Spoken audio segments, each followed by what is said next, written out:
আল্লাহ যাদের প্রথম বাচ্চা মেয়ে দেয় আসলে কিন্তু তারা অনেক ভাগ্যবতী। হ্যালো এভরিওয়ান, আসসালামু আলাইকুম। ফারিয়া বিউটি পার্লার থেকে রাফিজা বলছি।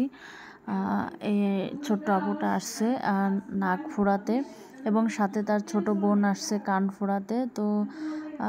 তো অনেক বড় হয়ে গেছে, এখনও নাক ফোড়ায় নাই, কারণ ইদানিং এরকমই হচ্ছে। এখনকার মেয়েরা কিন্তু আগের মতো ছোটোবেলায় নাক ফোড়ায় না।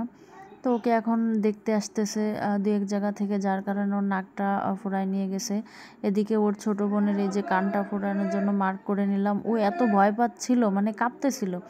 ওকে যে বলতেছি যে ব্যথা পাবা না, এটা অবাস করে নেওয়া হয়েছে, তারপরেও খুব ভয় পাচ্ছিল। আর ফোটানোর সময় মানে একদম জড়িয়ে ধরতেছিল ওর মাকে।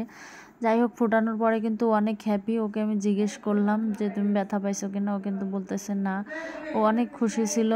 ভিডিওটি ভালো লাগলে বেশি বেশি করে লাইক কমেন্ট শেয়ার করে দিবে। আল্লাহ হাফেজ।